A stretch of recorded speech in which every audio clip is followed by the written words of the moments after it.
प्यारे बच्चों, आज हम बात करेंगे कि पॉलिटेक्निक और डी फार्मा वाले बच्चे एग्जाम कॉपी कैसे लिखें जिससे कि उनके पूरे मार्क्स मिलने के चांसेस बढ़ जाएं और फेल होने से और बैक लगने से कम तो बच ही जाएं। ये तरीका आपको बताने वाले हैं कैसे आपको कॉपी लिखना है। पॉलिटेक्निक के छात्र हो आप चाहे डी फार्मा के हो, स्टेप बाय स्टेप वीडियो को देखते रहें, आपको सारी जानकारी मिलने वाली है। पहले आपसे कहना चाहेंगे चैनल को सब्सक्राइब जरूर कर लें। सबसे पहले तो आप यहाँ पर देख लीजिए बच्चों, आप लोगों को जो कॉपी मिलती है बोर्ड की, वो किस तरीके से आपको लिखना है वो मैं आपको बताऊंगा। कॉपी कैसे भरना है वो नेक्स्ट वीडियो में बताऊंगा, शाम को वीडियो आ जाएगा। उससे पहले आप देख लो कि कॉपी कैसे लिखी जाती है, वो आपको इस वीडियो में बताने वाले हैं। सबसे पहले तो आपको जो कॉपी मिलती है बोर्ड की, उसमें कोशिश करो आप लोग इधर से एक लाइन खींच लो। एक लाइन बहुत से बच्चे इधर से खींच लेते हैं, उसकी बात करेंगे। जैसे आपको कोई चित्र देखो, चित्र बहुत अच्छे से बनाना है क्योंकि डायग्राम के ही मेन नंबर होते हैं। मैं आपको 100% बता रहा हूं। यहाँ पर प्रश्न उत्तर नंबर 1 का आ लिख सकते हो, जो भी उत्तर है हेडिंग डाल के उसका आंसर लिख सकते हो, या फिर उसका चित्र बना दो। अगर ज्यादा बड़ा क्वेश्चन है चित्र के साथ लिखोगे देन आपको अच्छा होगा। और डी फार्मा वाले भी ऐसे ही बनाए। डी फार्मा वे भी इसी में तरीके बता रहा हूँ, ठीक है। डी फार्मा वाले भी और ऐसे ही लिखना है डी फार्मा वालों को भी, ठीक है। तो वो चीजें आपको बताई जाएंगी। पहले आपसे कह दे चैनल को सब्सक्राइब कर लें ताकि आपको सटीक जानकारी मिल सके। टेलीग्राम पर मॉडल पेपर दिए जा रहे हैं इंपॉर्टेंट तरीके से, ठीक है। तो सबसे पहले देखिए, कॉपी में आपको आंसर किस तरीके से रिप्रेजेंट करना है। जैसे फॉर एग्जाम्पल ये आपकी कॉपी है, ठीक है। एग्जाम्पल बता रहा हूं मैं। आपकी कॉपी लाइनिंग वाली नहीं होती है, डी फार्मा की पॉलिटेक्निक वालों की लाइनिंग वाली कॉपी नहीं होती है, आपकी कॉपी सादा होती है। तो ऐसे आपकी कॉपी होगी, ठीक है।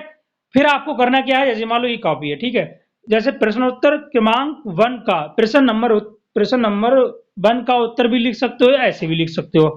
तो जैसे मान लो का लिख रहे हो तो का यहाँ पर का लिखकर, यहाँ मशीन लिख रहे हो तो मशीन के बारे में लिख दिया। सुंदर राइटिंग में लिखना बिल्कुल।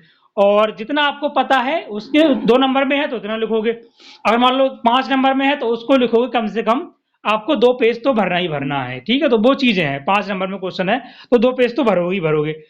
अब बहुत से स्टूडेंट क्या करते हैं, ध्यान से सुनो मेरी बातें, डी फार्मा वाले भी ध्यान देंगे इस चीजों पे। बहुत से जो डी फार्मा के बच्चे हैं या पॉलिटेक्निक के बच्चे हैं वो ध्यान से सुन लो मेरी बातें। बहुत से लोग इधर से भी एक हाशिया खींचते हैं, वहां पर पीटीओ करके आप लिख सकते हो अगर लिखना चाहो तो। फिलहाल प्रश्नोत्तर क्रमांक 1 ऐसे भी लिख सकते हो, प्रश्न नंबर 1 का उत्तर ऐसे भी लिख सकते हो, और यहाँ पर का लिखकर मशीन लिखकर इस तरीके से कोशिश करो कि एक पेज में आप एक ही आंसर लिखो, क्योंकि एग्जामिनर क्या है, और सीक्वेंस वाइज लिखोगे तो आपके लिए बेटर रहेगा। क्योंकि सीक्वेंस वाइज लिखोगे तभी आपका एग्जामिनर वो समझेगा हाँ इस बंदे में कहीं ना कहीं टैलेंट है। एक चीज और, हमेशा जो क्वेश्चन आपको पहले आ रहा है उसको पहले कीजिए, क्योंकि कॉपी आपकी कैसे चेक होती है आपको पता ही है, ठीक है। अब बात करते हैं डी फार्मा वालों की। अब देखिए, आपको क्या है, पॉइंट्स वाइज लिखना है। पॉइंट्स वाइज आपको लिखते चले जाना है, सेक्शन ए सेक्शन बी, और जो मेन पॉइंट है उसको अंडरलाइन कर देना है। तो वो चीज ध्यान से सुन लो, ठीक है। उसके बाद जैसे हम बात करें, आपको करना क्या है, जैसे ये चीज मैं कह रहा था पीटीओ कहां पर लिखना है वो भी आपको बताएंगे, जिससे आपके मार्क्स बढ़ जाते हैं, है ना। मार्क्स बढ़ने के पूरे चांसेस रहते हैं। भले ही आपको कुछ नहीं आता हो कि लिख के कोई क्वेश्चन, जो क्वेश्चन आ रहा है उसको पहले करो, जो नहीं आ रहा है उसको बाद में लिख दो, छोड़ के मत आओ। अगर क्वेश्चन नहीं आता है तो उससे रिलेटेड कुछ भी लिख दो, उस क्वेश्चन से रिलेटेड लिखना है, ये भी ध्यान से सुन लो। और जो एमसीक्यू क्वेश्चन आते हैं डी फार्मा वाले, वो देख सकते हो इस तरीके से उनका, इस तरीके से उनका रहता है, ठीक है। लॉन्ग क्वेश्चन आपको 5 या 6 पेज का, मतलब 3 पेज का लिखना है लॉन्ग क्वेश्चन, वो सभी बता रखा है मैंने इसमें। अब देखो, बहुत से स्टूडेंट क्या करते हैं, जो मैं कह रहा था, वे पीटीओ लिखते हैं, वो इस तरीके से लिखते हैं। बहुत से स्टूडेंट इधर से हाथ से खींच देते हैं, इधर से हाथ से खींच देते हैं। फिर यहाँ पर पीटीओ प्लीज टर्न ओवर, ये नीचे से लिखना है आपको, इससे नंबर बढ़ने के चांसेस रहते हैं। भले ही आपको क्वेश्चन नहीं आ रहा, उससे रिलेटेड लिख दोगे तभी एग्जामिनर नंबर दे देता है।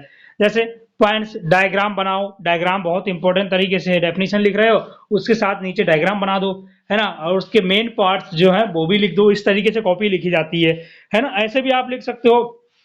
और एक चीज मैं आपको और बता दूं, डी फार्मा के हो पॉलिटेक्निक के हो, सारे सीक्वेंस यही है। बीटीयूपी में डी फार्मा भी आता है, पॉलिटेक्निक भी आता है, तो ये सारी चीजें हैं, ठीक है।